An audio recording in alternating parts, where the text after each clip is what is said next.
Hello everyone and welcome to the channel, and today we're going to have this Tiger Sport complete. There's nothing more to do other than the front forks. Now, I come back from my holiday and found that they had a leak on. Now, I did repair them and it was a rookie error. I didn't change the seals, but look what I've got from Triumph, a complete seal kit and bushes to rehaul the front forks on the Tiger. And also, we have a package here from Hyperpro which has the stiffer front springs in. Now, a few of you in the comments of the last video did say, Dan, why are you upgrading the forks when you haven't tested the stock suspension? Now, it does make sense. I do understand what you're saying, but in my defense, I have rebuilt these forks already once before. If I rebuild them again stock and then I'm like, nah, I do want them stiffer, then I'm gonna have to rebuild them again. Now, I do ride sports bikes, so I prefer a stiffer front end. It just makes the bike feel more planted going in the corners and that. I don't like them all sort of too soft. Now, I know this is going to be a good upgrade and it's going to be worth doing. So yeah, let's just jump into this video, get these front forks off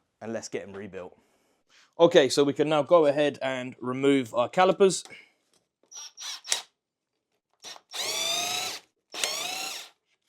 Oh, and by the way, the front wheel is on back to front. Someone did point that out, and yeah, it was a good spot. I did only just throw this all back together just to kind of get it off the stand and get it fired up. So that's the calipers removed. We need to now go ahead and get them hung up really with something.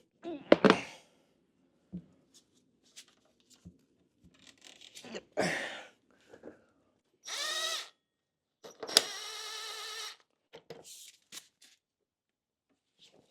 we go. Lovely jubbly. There we go. Ooh. So, quick little tip while you're here is there's a bolt up in here. You want to crack it off. Don't undo it or you'll probably have oil piss out the bottom.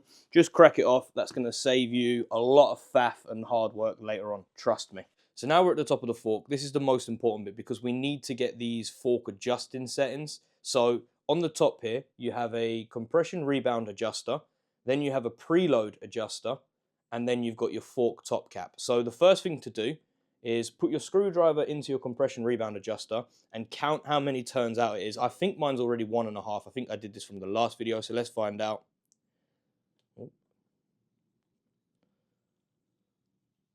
So that's half. 1.5. So to get your preload adjuster, which is the red nut here, you want to use a vernier, and then you can just seat it up on the top there, push it down, and we've got 9.93 of a mil. So we need to write them down. So we've got 1.5 turns for our compression rebound adjuster, and then for our preload adjuster, it's 9.93. Okay, so now we've recorded all of our measurements. What we can do is we've got a tiny little locking ring. We need to remove that now. This is always fun and games. I'm probably gonna have to put the camera down to try to remove this. So yeah, I'm gonna go ahead, pull that out. Then we can pull out our preload adjuster, and then you have a little sort of spring thing in there, so we can pull all that out. So it is a 22 mil to undo the preload adjuster. Now, if you can sort of line your socket with something to stop it getting scratched up, then I would recommend it. I'm not too worried about it, just purely because of mine's all kind of all scuffed up and marked up from beforehand anyway. So now what we can do is back that all the way out. Make sure you've removed that locking ring, because if you haven't, then you're just going to get this all chewed up and that and make a big mess of it. So you can just back this all the way out. It really shouldn't even be that tight. Here we go, we can use our hand now. And then what you need to do now is just give that a real sort of sharp pull, and then that comes out. Yeah, so that's now just loosened off. And then now what we can go ahead and do is remove our top yoke clamp and then the two down there as well. So let's go ahead and get them out.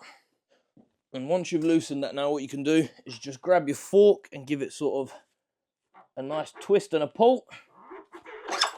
And she pops out. Lovely. Over to the workbench. Okay, so now we've removed our fork and we've got it in our clamp. The next thing to go ahead and do is remove this top clamp.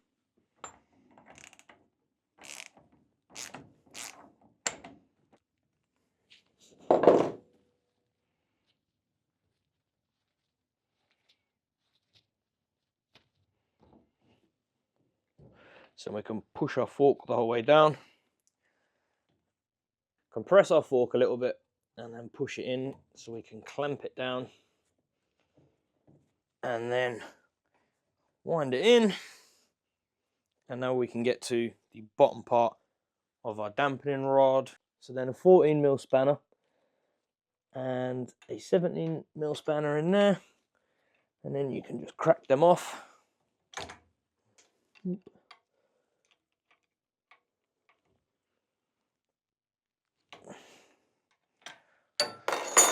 Is spin off our compression lock rod. Remove them bits. Is let the pressure off, drain all the oil out, and then we can remove our fork spacer, and then we can go ahead and dump all this oil out. So there we go, we've now emptied out all the oil, and we've just pumped the rod there to get all the oil out, and as you can hear, it's just full of air now. So if you was to be putting the spring back in without changing the seals, I wouldn't really recommend it. I would change the seals, but you could now go ahead, put your spring back on, job done. It's so quick, really easy, but I'm going to go ahead and take the seals out. So yeah, let's do that next. So I tried my best not to get oil everywhere, but you know, fate had it, just did. I made a mess and I didn't really get it on camera properly. So let me just show you now what I've done. So when we undid this nut, that releases your dampening cylinder, and then inside you'd have your spring spacer that slides up in there, and then your spring in behind that. So then if you wanted to change the seals inside, there's a couple of little easy steps that we need to do. And the first one is we need to pull down our dust seal. So let's do that. So you want to be very careful not to scratch the surface of your fork. So use something nice like a seal pick, or you could use a small flatted screwdriver, but just like I say, don't scratch your fork or you'll be in big trouble there. Work our seal out. There we go. And then we can pull that out. And now inside here, it's going to be so hard to try and get this on the camera without oil going everywhere. But inside here, we do have a little snap-in ring. So we can go ahead and remove that. There we go. Cool, that looks a bit crusty actually. So we can slide that off. And then now you've removed that, all you have to do is give this a real sort of sharp pull, and then it will separate. Way! And there we go, that's how you do it. Give them a good pull, and then they'll separate. And then now you'll be able to see all your seals. So we've got a couple of sort of bushes here, and then a metal ring, and then our main fork seal, which is there. Remember what way it goes. It goes with the spring facing down, and then you can remove them.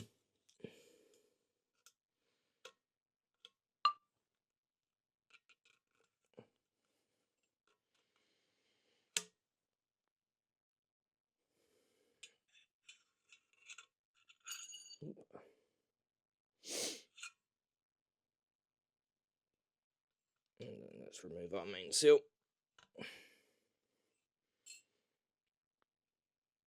Right, again, I'm going to go and tidy up because I've made such a mess. And also I have to say a big shout out for today's sponsor, Durex. Yes, I have some condoms in my garage full of motorbikes. It's not what you're thinking. It makes the life a lot easier to get these seals on the fork. Let me just show you. So let me quickly just demonstrate with the old fork seal. When you're putting this on, you can feel the ridge where the bush sits. It's quite sharp. So if you're pushing your new seal on, you don't want to catch it and split any of it. So that is why a condom comes in nice and handy. Of course, these are big extra large ones for me. And then you can just slide it over like that. And then that is going to stop the forks, and then that's going to stop the brand new seal getting caught on that little ridge. So now we've got our new seals, what I'm going to go ahead and do is smear a bit of oil onto them. That is going to help lubricate them and not get them caught at all. And then I believe it goes that way on.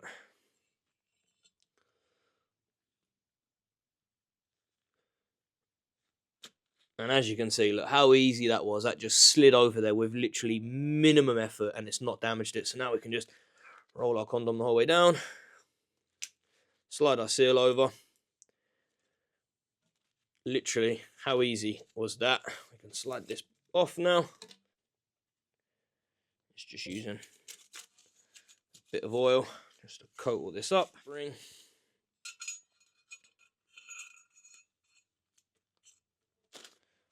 Copper bush.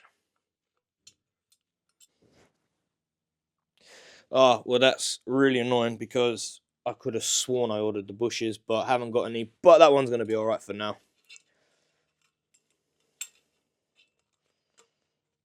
And then we can just go ahead, slide the old one back in. And then you'll hear it click. There we go. And then that is the new fork seals. Nicely all rebuilt in there. So now what we've done is we've just put the seals back in. We've put our rod back in and we've got our seal driver, and what we can go ahead and do is place this upright, hold the fork, and then just sort of hammer it in and make sure our seal is nicely in. We don't want to damage it.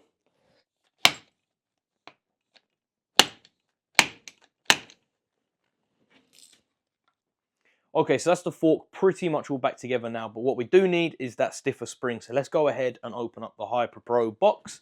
Let's have a little unboxing. That's going to be my invoice and that. Let's put that to one side. So we've got the springs themselves. And there you go, progressive fork springs.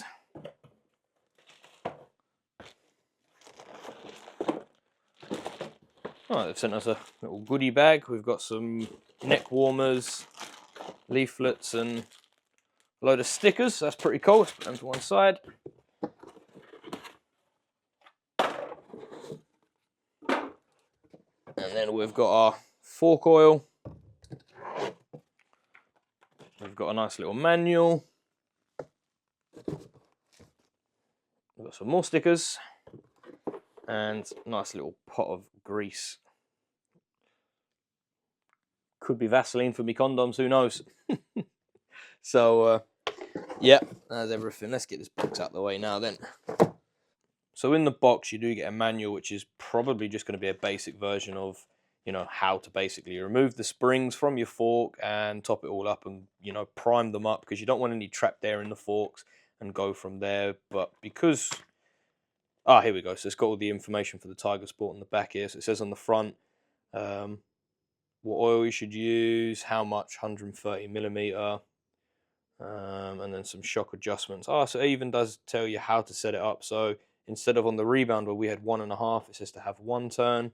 So yeah, that's going to come in handy. So we're going to keep that to one side.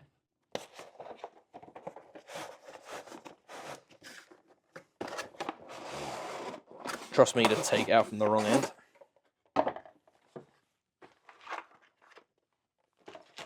God, look at these. These look nice. Let's compare them to the old one.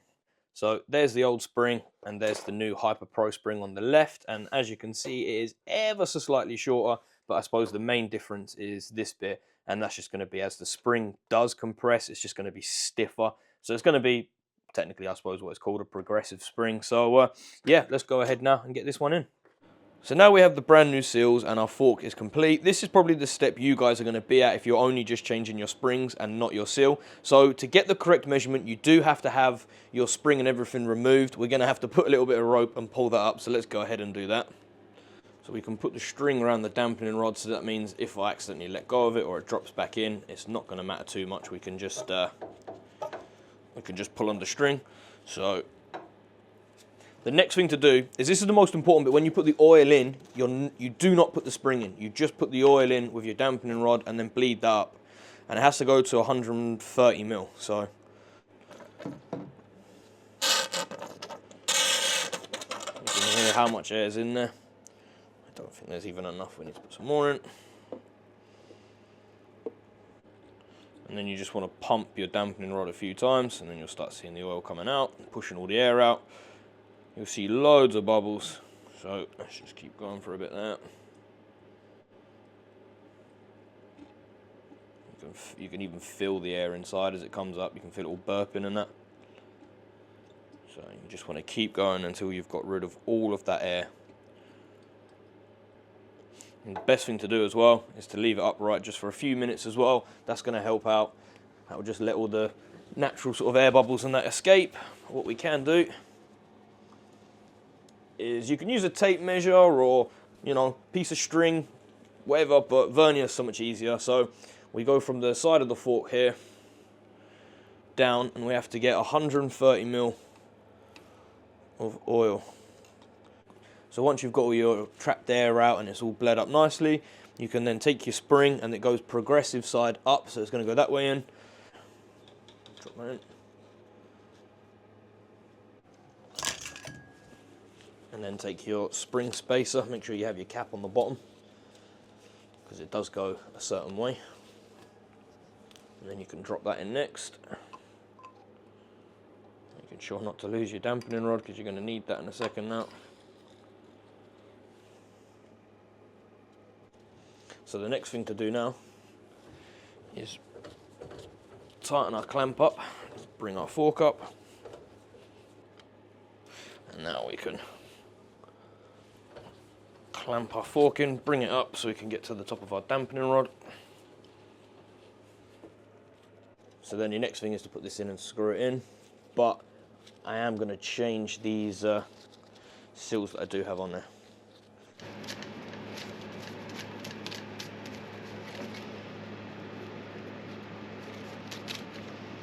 So there we go. And you can just give that a couple of little pumps as well. Make sure there's still no air in there, which there's not, which is good.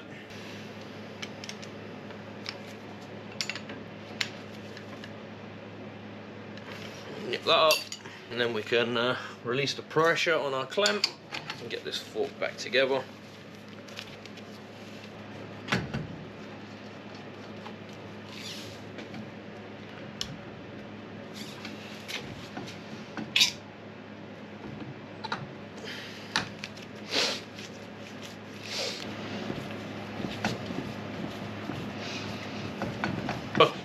That is another fork rebuilt. So now we've slid our forks into place, what we need to do is get them measured up and bang on where they need to be. So what you do is you put your vernier underneath the bottom part of the top yoke, and then it needs to be just underneath the top hat. So as you can see, this one's too high, so I'm going to put the camera down, get a rubber mallet and tap them into place.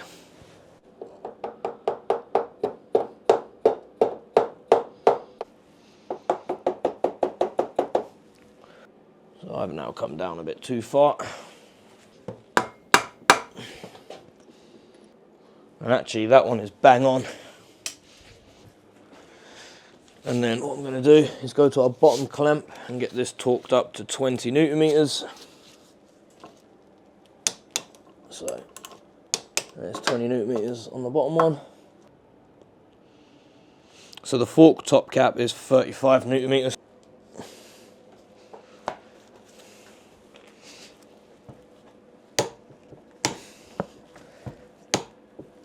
And there's 35 Newton meters. Layer on there, grease it all up, lovely.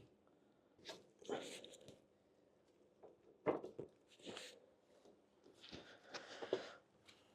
we go.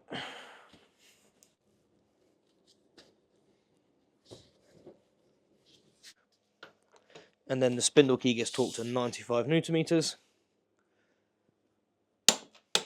which is there. Perfect. And as we can see, our wheel spins absolutely lovely. And then we can get our spindle pinch bolts and stick them in as well, and they get torqued to 22 Newton meters.